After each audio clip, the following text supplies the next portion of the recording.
Hi gardeners, Morgan here from 3000 Acres, and this is a little bit of a different video today as part of our hashtag Darebin Backyard Harvest campaign, because today I want to talk about one of my absolute favorite fruits that I find not a lot of people have tried, hence the video. It is my big ode to this favorite fruit. But first I wanted to talk a little bit about my journey to getting here, because I have not always been a person who was super open to trying new things. I grew up on a very select number of fruits, just your typical apples and bananas type of girl. But in my adult life and as a food grower, I take the position that whenever I see a vegetable or a fruit that I don't recognize at the market, I buy it, I work out how to cook it, and I try it. Because often I find these rarer fruits and veggies grow really, really well in Melbourne.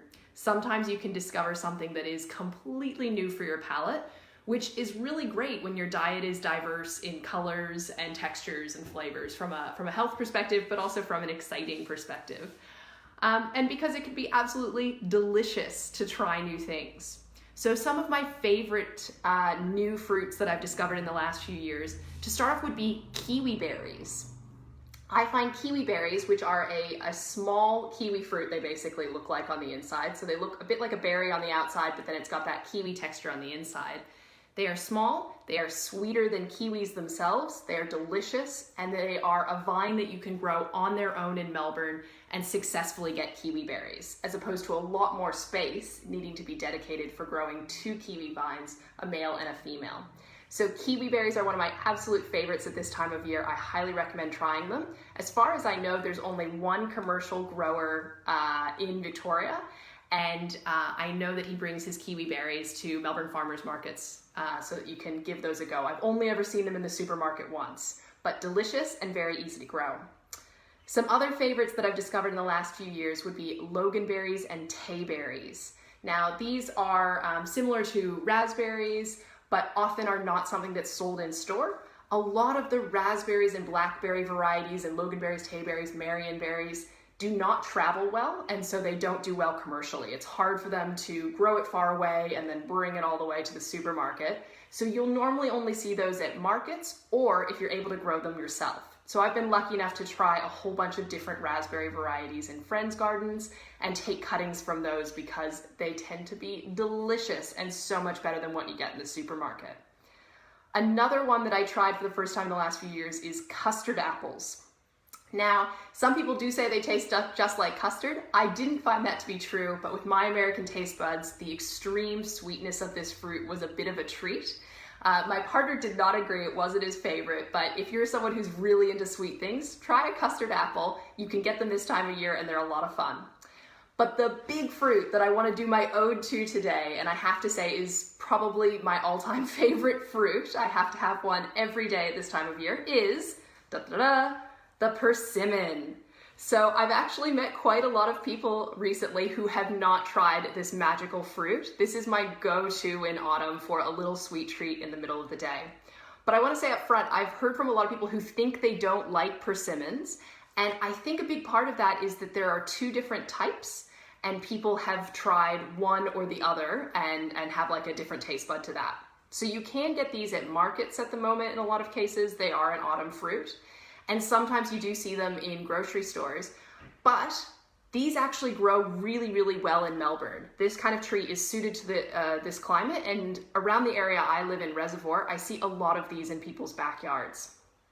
So, as I mentioned before, some people think that they don't like these. A part of that is because there are 2 different varieties, astringent and non-astringent. Personally, I actually don't like the taste of the astringent ones. I am only a fan of the non-astringent, so give them another go if you've been let down in the past. Astringent persimmons, you have to wait until they're soft and nearly mushy before you can eat them.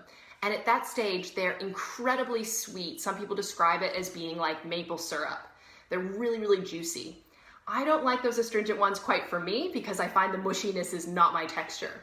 Versus a non-astringent persimmon, like these ones I'm holding here, which are a slightly different shape in most cases, are crisp like an apple, but have a flavor that is more comparable to a cantaloupe for some people. Some people say apricot.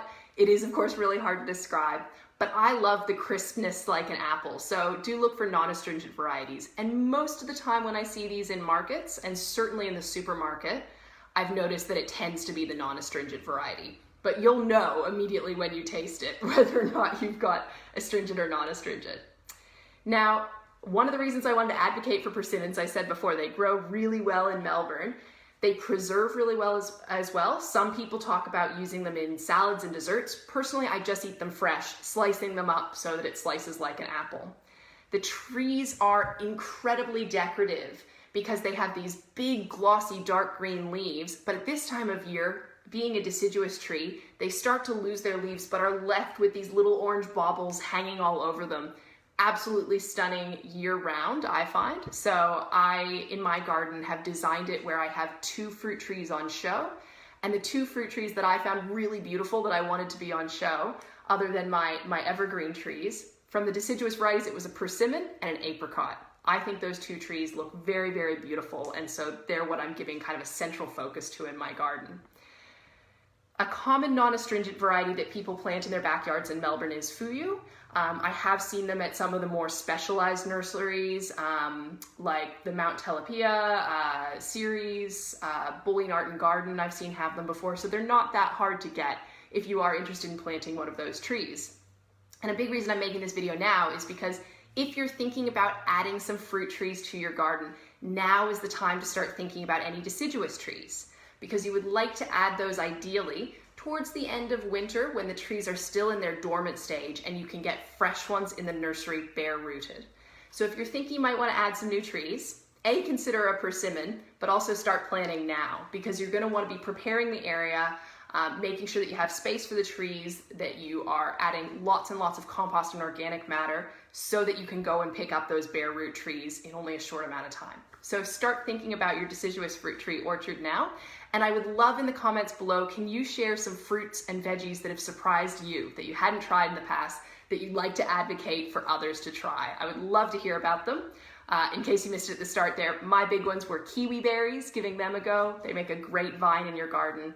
Loganberries, tayberries, custard apples, and persimmon. Thanks so much for tuning in, and see you next time.